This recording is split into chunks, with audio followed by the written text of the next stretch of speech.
अपनी finger raise कीजिए, मैं आपके पास आऊंगा सर, मैंने आपको बुलाया इसीलिए, आपको मौका मिलेगा, आप अपने तर्कों से उस बात को काट दीजिएगा। कासमी साहब, मैं आपके पास आऊंगा। कासमी साहब, आपने खुद कहा कि ये सामाजिक बुराई है। सर, अगर पूरे 50,000 नहीं, 5 लाख 5 करोड़ जितने भी आपके वादी, अगर उसमें से एक भी महिला को इससे दिक्कत है तो आपका फर्ज क्या बनता है, उसकी दिक्कत दूर की जाए या ना की जाए?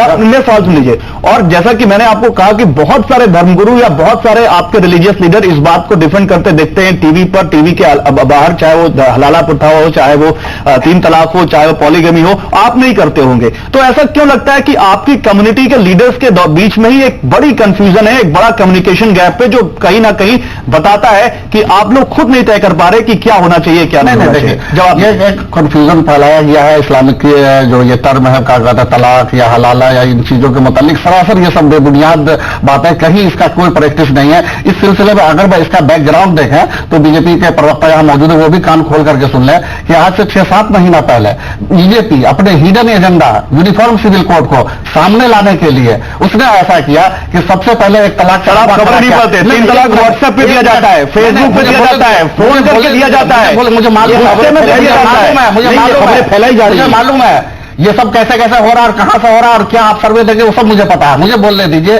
कि किस तरीके से उन्होंने 6 महीना पहले सायरा बानो को खड़ा किया, बीएचपी ने वहां उनको अपना वकील दिया, उसके बाद जो है ये भारतीय महिला आंदोलन जो खालिस आरएसएस की विंग है, उस विंग ने जो है 50,000 का फर्जी और फेक सर्वे किया और उसके बाद उसको मीडिया में जो हंगामा खड़ा किया। उसके बाद ये कह रहे हैं कि यूनिफॉर्म सिविल कोड हमारा कोई एजेंडा नहीं है। वो जवाब देंगे, क्या लॉ मिनिस्ट्री ने, रविशंकर प्रसाद ने लॉ कमीशन को लेटर नहीं लिखा था कि यूनिफॉर्म सिविल कोड को लाने के लिए जो जो रुकावटें हैं उन रुकावटों को दूर किया जाए? क्या लॉ कमीशन ने वो अपने कुछ क्वेश्चन जो नहीं जारी किए हैं उन क्वेश्चनों का जवाब नहीं मांगा है? क्या इस सवाल का आप जवाब देंगे? क्या यूनिफॉर्म सिविल कोड को लाने के लिए इस तरह का माहौल क्रिएट किया जा रहा है, 3 तलाक और हलाला जैसी बेबुनियाद चीजों को लेकर के? क्या 3 तलाक, ये तलाक देना और ये सिर्फ मुसलमानों की क्या जवाब देते? आपसे भी मैं रिक्वेस्ट करूंगा कि क्या अगर कभी किसी वजह से इत्तेफाकन ब्रेकअप की नौबत आती है मियां बीवी के दरमियान, तो क्या उसको 3 तलाक के जरिए से खत्म किया जाना बेहतर है या कोर्ट का 20 साल 50 साल? सर, मैं एक आंकड़ा और देता हूं, वो बेहतर है। सर, मैं एक आंकड़ा और देता हूं, और जवाब मैं देना चाहूंगा। सर, मैं एक आंकड़ा देना चाहता हूं। हाँ, बता दीजिए सर, मैं एक आंकड़ा देना चाहता हूं, जवाब सुन लीजिए। जवाब, एक तलाक की कड़वी सच्चाई मैं आपको बताता हूं। जी बताइए। 44% तलाकशुदा मुस्लिम महिलाओं की उम्र जानते हैं आप क्या है? बताइए क्या? आप बताइए क्या? आप ये सर्वे 20 से 24 साल दिखाएंगे ना? मुस्लिम महिलाओं में से 24 आंकड़ा तलाकशुदा है, झूठा आंकड़ा है। 1000, आप समझते हैं मुस्लिम आबादी कितनी है? सर 25 करोड़ मुस्लिम आबादी है। आप क्या समझ रहे हैं कि 4.5 करोड़? सर, मैंने ये नहीं कहा, 44% तलाकशुदा महिलाओं में से आंकड़ा है। आपने 20 बार से पूछ लिया, आप आंकड़ा नहीं समझ पाए। आंकड़ा है, आंकड़ा समझिए तो इसे कंडम करते हैं। मैंने क्या कहा? तलाकशुदा कंडम करते हैं। तलाकशुदा मुस्लिम, सारी मुस्लिम महिला आंकड़ा नहीं है सर, सारी महिला थोपते मुसलमानों के ऊपर। अगर 10 आदमी से पूछे आपको आंकड़ा नहीं समझ आ रहा, रशीद साहब आपको आंकड़ा समझ नहीं आ रहा? नहीं, आंकड़ा कैसे? मैं क्या कह रहा हूं, 10 आदमियों से पूछ के आपने आंकड़ा सेट कर लिया। 25 करोड़ मुस्लिम आबादी है, 4.5 करोड़ मुसलमान होते हैं, सिग्नेचर 4.5 करोड़ मुसलमान होते हैं, 40% कैसे बात करते हैं? दुनिया की आंख खोल रहे हैं। एक आंकड़ा आपने उठा लिया, एक आंकड़ा और झूठा साबित किया। एथेंटिसिटी क्या है? एक बता दीजिए, एक आंकड़ा और झूठा साबित, 1 मिनट, एक आंकड़ा और झूठा साबित कीजिए रशीद साहब। किन देशों में 3 तलाक पर बैन है, इसको भी झूठा? एक मिनट, मेरा आंकड़ा सुन लीजिए, आप झूठा साबित पर बैन है सर, आप झूठा साबित और प्रैक्टिस हमारे यहाँ भी बुरी है सर। बैन और बुरे में अंतर होता है, इतना तो मुझे मालूम है सर। मेरा आंकड़ा सुन लीजिए सर। पाकिस्तान 1962 से, बांग्लादेश 1971 से, मिस्र 1929 से, सूडान 1935 से, सीरिया 1953 से, श्रीलंका 1951 से। इसमें बहुत सारे ऐसे मुल्क हैं जो या तो इस्लामिक है या इस्लामिक आबादी बहुल है। इसको हम भी एक एक करके काजी साहब, मैं रशीद साहब आपसे सवाल पूछ रहा हूँ, मेरा सवाल सुनिए। एक मिनट रशीद साहब, मेरा सवाल, रशीद साहब मेरा सवाल सुनिए पहले। आप अपने हिसाब से जवाब मत दीजिए, सवाल के हिसाब से दीजिए। ये सारे देशों में आप खुद कह रहे हैं कि प्रैक्टिस बैन है, आप कह रहे हैं कि हमारे यहाँ प्रैक्टिस बैन नहीं लेकिन बुरी है। बुरे और बैन में अंतर समझते हैं सर? हम बैन नहीं कर सकते। सुनिए, ये इस्लामिक कंट्री नहीं, क्यों नहीं कर सकते? आप कह रहे हैं कि हम अपने कानून के इस्लामिक जीने के, आपने कहा कि अपने कानून को जीने के लिए हम बैन कर देंगे। आपने कहा कि हम यहाँ बैन नहीं कर जीने के लिए फ्री है। हम शमीना शफीक, आपको चाहूंगा कि आप हम बैन करेंगे इस्लामिक। शमीना शफीक अगर हमें अच्छी चीजें सीखनी हो तो हम एक छोटे बच्चे से सीख सकते हैं, हम इन देशों से क्यों नहीं सीख सकते?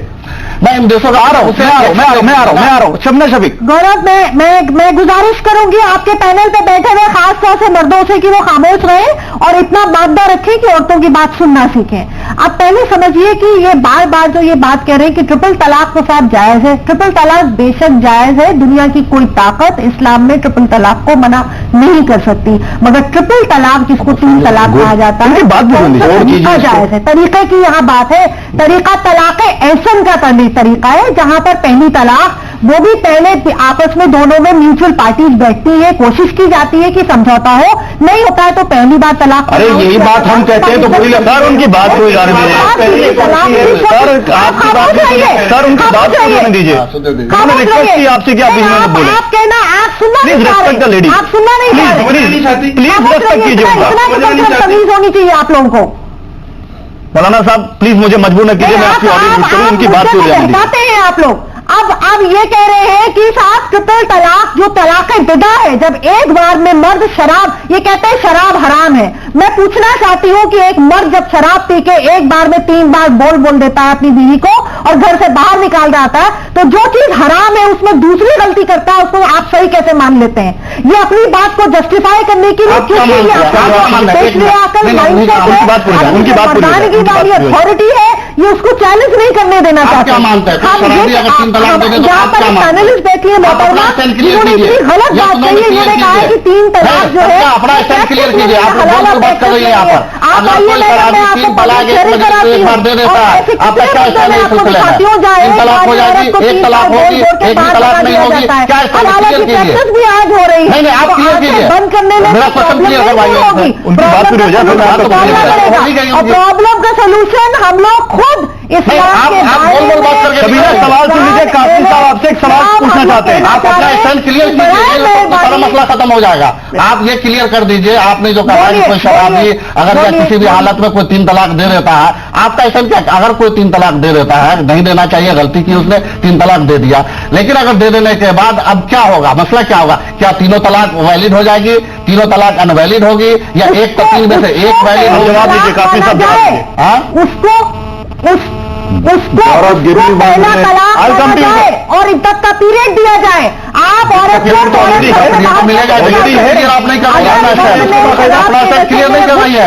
आप बिल्कुल जवाब दीजिए, 3 तलाक यशनों में तो आप भी जवाब नहीं दे रहे सर। मैं तो आपसे सवाल पूछ रहा हूँ, यशनों में तो आप भी जवाब नहीं दे रहे, यशनों में तो तमाम लोग जवाब नहीं दे रहे सर। मैं पूछूं सवाल, आप यशनों में जवाब देंगे? एक मिनट, मैं पूछूं आप यशनों में जवाब देंगे? मैं आता हूँ आपके पास। आपकी मर्दानगी वाली अथॉरिटी को कोई चैलेंज करे, और आप जानते हैं कि मुसलमान औरतों के साथ ये नाइंसाफी हो रही है। अरे आप कुदरत के गुहार लगाइए, कुदरत आपको मर्द बना दे, हमें औरत बना दे, गुहार लगाइए ना। हमें क्यों इल्जाम ठहरा रही हैं आप? और कर रहे हैं आप शरीफ साहब, ये नंबर बेटे को आपने आपने तय कर लिया है कि आपने ये तय कर लिया है कि आप मुस्लिम महिलाओं के अधिकार भी तय करेंगे, मुस्लिम पुरुषों के अधिकार तय करेंगे, सबके अधिकार आप तय करेंगे, उनकी कोई भागीदारी नहीं है।